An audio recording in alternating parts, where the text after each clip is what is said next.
Hello, and welcome to the Clinical Care Options Infectious Disease Podcast. I'm your host, Sarah Anderson.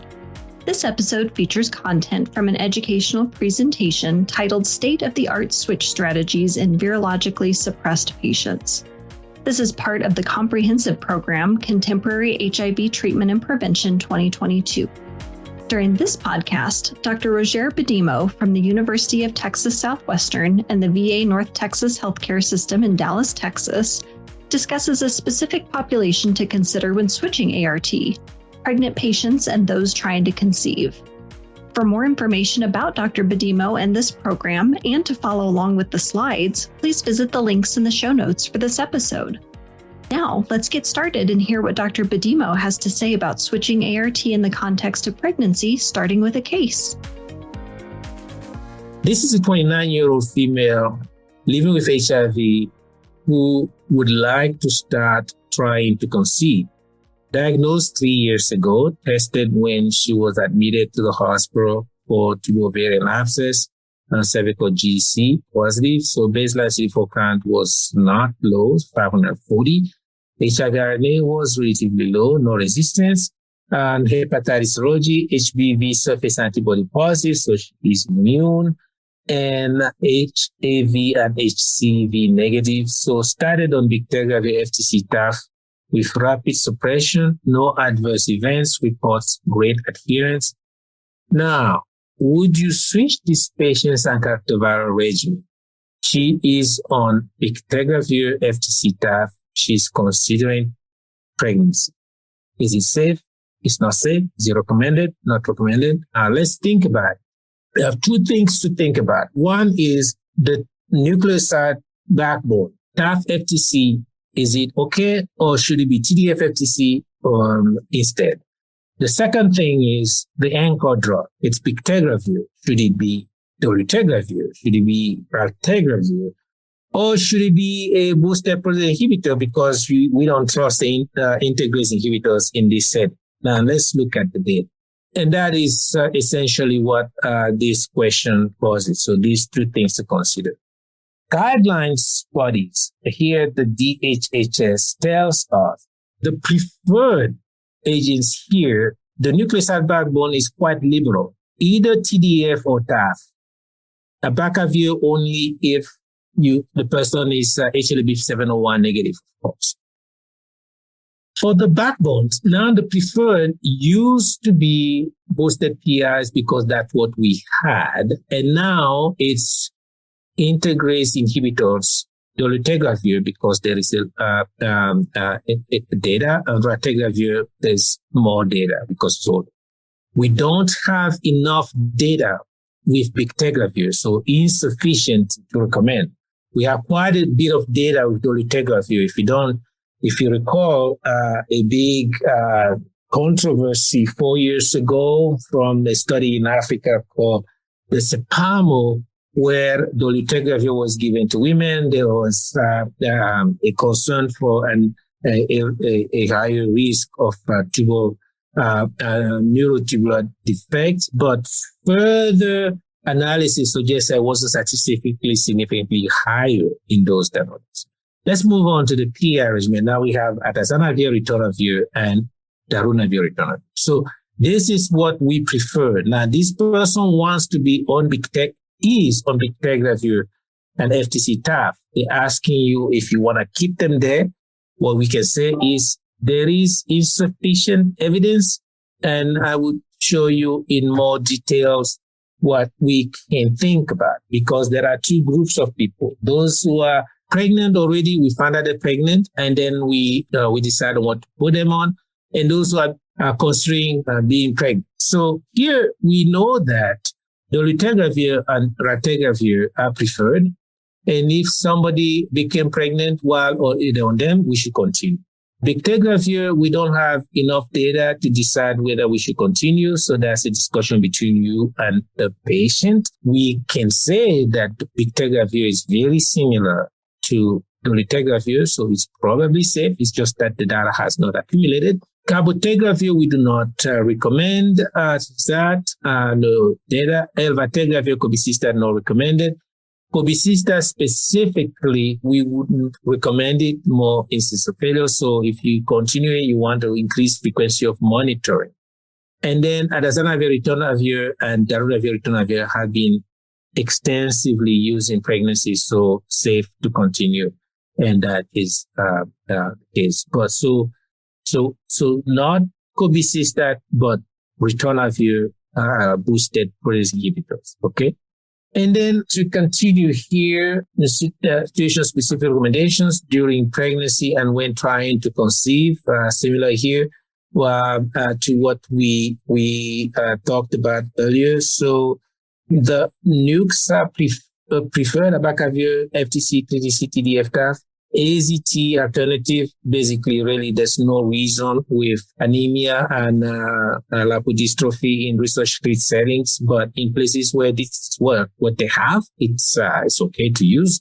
And then we would not recommend etravirine or nevirapine. Insufficient data for doravirine, but efavirenz are equivalent alternative to integrase inhibitors or boosted PIs. So we will wrap up with some more data on pregnancy and perinatality. First, the French cohort, and then we're going to talk about this study called the IMPAACT 210, because IMPAACT 210 really gave us enough data to know what we're doing with in the context of pregnancy, comparing integrase inhibitors to non-nukes, which have used for a long time. And so the French Perinatal Cohort study is a prospective national multi-center study evaluating changing antiviral therapy for fetal safety concerns versus no change on virologic outcomes. 7,000 pregnancies, 1,797 on ART at conception. And basically, the bottom line is that the reasons for switching were intolerance or safety concerns. Switching to effective and safer antiretroviral therapy had no destabilizing effect on virologic control. So if an antiretroviral is recommended or allowed in pregnancy and you think it's safer, you should switch. And the patient will do fine. Now, remember that in pregnancy, we already have enough GI issues, nausea, and things like that. The last thing you want is to not be sensitive to the potential GI tolerability of the antiretrovirals that you give somebody who's pregnant. And IMPAACT 210, as I promised, was a phase 3 comparing dolutegravir plus FTC TAF to dolutegravir plus FTC TDF. So the only difference was TAF versus TDF versus efavirenz FTC TDF. So here they did not have integrase, they have an NNRTI. The bottom line in this study, this was published some time ago, but now they have a follow-up looking at up to 50-week postpartum. This was an important study for many reasons. Number one, it showed us that adverse pregnancy outcomes were far fewer with the integrase plus TAF.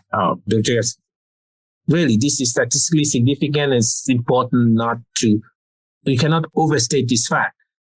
Low birth weight, a small for gestational preterm delivery or stillbirth combined were fewer on this regimen. So it is important when you counseling a person considering or being pregnant that this is important. Even if they will have heard about possibility of neurotic defect, this is an important outcome to make them aware of. Now, Dolphin was at the other end of pregnancy, people 28 weeks or more, because now we're concerned that the woman should be delivering where the virologically suppressed, because that would allow us to maximize the benefit for preventing mother-to-child transmission. And so these women with 28 weeks or more, randomized to dolutegravir plus efavirenz, again, in this particular setting, the dolutegravir was better, suppressed the virus quicker, and which is important, again, because it will prevent the transmission to children. And that is what the WHO recommendations were validated by this particular study. So patients on agents with insufficient pregnancy data, we're talking something like bictegravir FTC TAF, where we saw in our patient earlier.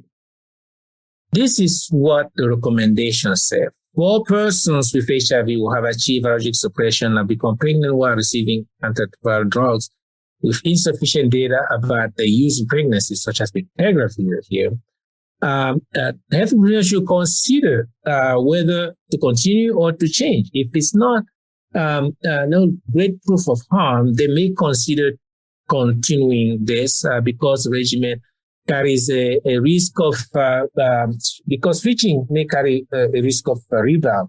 And we just saw that, especially with dolutegravir, that there was actually a better pregnancy outcome. So, bictegravir, you may say, well, I can switch them to dolutegravir because that was approved, or continue because they probably played down similar. And this is a conversation you need to have and a candid discussion with your patient. So, switching therapy for optimal pregnancy outcome, to summarize, dolutegravir plus staph FTC is now among the preferred regimens. And so I personally think it's a great development because not having to give boosted protease inhibitors in the context of pregnancy, I think is a win because of better GI tolerability. So, and then insufficient data for bictegravir staph FTC. But I'm pretty sure that data is forthcoming. Thank you very much to Dr. Bedimo, and thank you to our listeners for joining in. As a reminder, to view the full Contemporary HIV Treatment and Prevention 2022 program on the Clinical Care Options website, and to access the slide set for state-of-the-art switch strategies in virologically suppressed patients, click on the links in the show notes for this episode.